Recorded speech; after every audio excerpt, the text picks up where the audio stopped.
यह कहानी अब एक जबरदस्त मोड़ पर आ पहुंची है, क्योंकि पोल्टू दादा ने अहाना को रंगे हाथों पकड़ लिया है।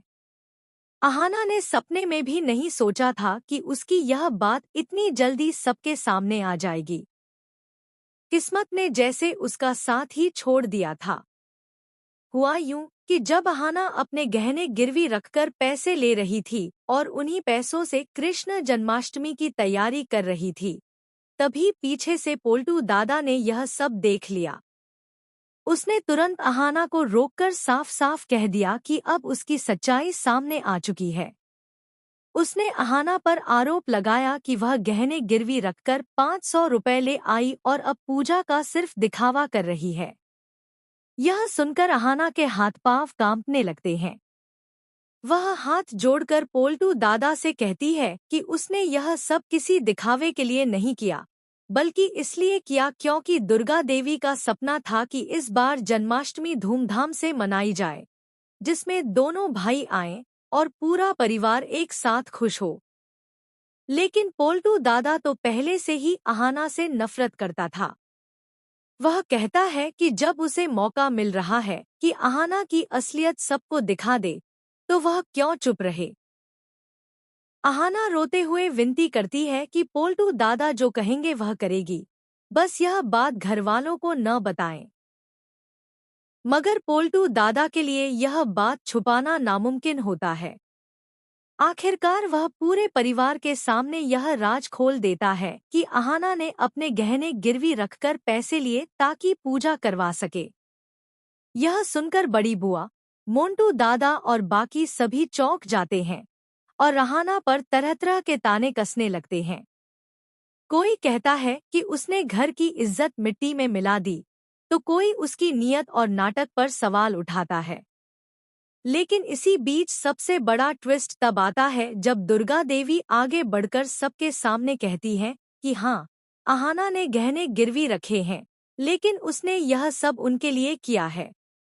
जब घर के सभी लोग पूजा के लिए पैसे न होने की बात कह चुके थे, तब अहाना ने अपनी खुशी और गहनों की परवाह किए बिना पूजा की तैयारी की। यह सुनकर सभी शांत हो जाते हैं और बड़ी बुआ का पूरा प्लान फेल हो जाता है। उधर अर्जुन यह सब देखकर अहाना के और करीब आ जाता है, क्योंकि अब उसे अहाना की नीयत और सच्चाई साफ दिखाई देने लगती है। धीरे धीरे अर्जुन और अहाना एक दूसरे को समझने लगते हैं और दुर्गा देवी भी दोनों को साथ रहने की छूट देती नजर आती है। अब कहानी और भी दिलचस्प हो जाती है। एक तरफ दुर्गा देवी अहाना को अपनी बेटी से भी बढ़कर मानने लगती हैं और उसे अपने साथ बाहर घुमाने ले जाती हैं, तो दूसरी तरफ बड़ी बुआ और पोल्टू दादा गुस्से से जलते रहते हैं। हर बार की तरह इस बार भी उनकी साजिशें नाकाम हो जाती हैं। अब देखना दिलचस्प होगा कि अगली बार वे कौन सी नई चाल चलते हैं और अर्जुन अहाना का रिश्ता कितना मजबूत बन पाता है, क्योंकि पोल्टू दादा ने अहाना को रंगे हाथों पकड़ लिया है। अहाना ने सपने में भी नहीं सोचा था कि उसकी यह बात इतनी जल्दी सबके सामने आ जाएगी। किस्मत ने जैसे उसका साथ ही छोड़ दिया था। हुआ यूं कि जब अहाना अपने गहने गिरवी रखकर पैसे ले रही थी और उन्हीं पैसों से कृष्ण जन्माष्टमी की तैयारी कर रही थी, तभी पीछे से पोल्टू दादा ने यह सब देख लिया। उसने तुरंत अहाना को रोककर साफ साफ कह दिया कि अब उसकी सच्चाई सामने आ चुकी है। उसने अहाना पर आरोप लगाया कि वह गहने गिरवी रखकर 500 रुपए ले आई और अब पूजा का सिर्फ दिखावा कर रही है। यह सुनकर अहाना के हाथ पांव कांपने लगते हैं। वह हाथ जोड़कर पोल्टू दादा से कहती है कि उसने यह सब किसी दिखावे के लिए नहीं किया, बल्कि इसलिए किया क्योंकि दुर्गा देवी का सपना था कि इस बार जन्माष्टमी धूमधाम से मनाई जाए, जिसमें दोनों भाई आएं और पूरा परिवार एक साथ खुश हो। लेकिन पोल्टू दादा तो पहले से ही अहाना से नफरत करता था। वह कहता है कि जब उसे मौका मिल रहा है कि अहाना की असलियत सबको दिखा दे, तो वह क्यों चुप रहे।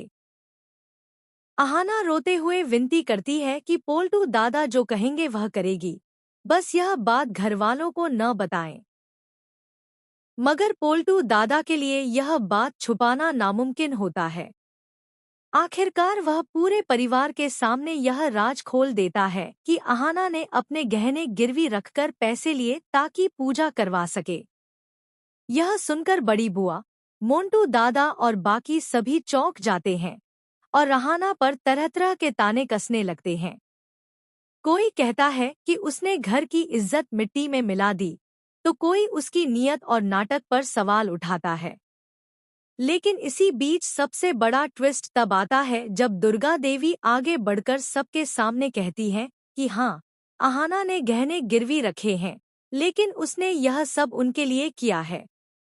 जब घर के सभी लोग पूजा के लिए पैसे न होने की बात कह चुके थे, तब अहाना ने अपनी खुशी और गहनों की परवाह किए बिना पूजा की तैयारी की। यह सुनकर सभी शांत हो जाते हैं और बड़ी बुआ का पूरा प्लान फेल हो जाता है। उधर अर्जुन यह सब देखकर अहाना के और करीब आ जाता है, क्योंकि अब उसे अहाना की नीयत और सच्चाई साफ दिखाई देने लगती है। धीरे धीरे अर्जुन और अहाना एक दूसरे को समझने लगते हैं और दुर्गा देवी भी दोनों को साथ रहने की छूट देती नजर आती है। अब कहानी और भी दिलचस्प हो जाती है। एक तरफ दुर्गा देवी अहाना को अपनी बेटी से भी बढ़कर मानने लगती हैं और उसे अपने साथ बाहर घुमाने ले जाती हैं, तो दूसरी तरफ बड़ी बुआ और पोल्टू दादा गुस्से से जलते रहते हैं। हर बार की तरह इस बार भी उनकी साजिशें नाकाम हो जाती हैं। अब देखना दिलचस्प होगा कि अगली बार वे कौन सी नई चाल चलते हैं और अर्जुन अहाना का रिश्ता कितना मजबूत बन पाता है।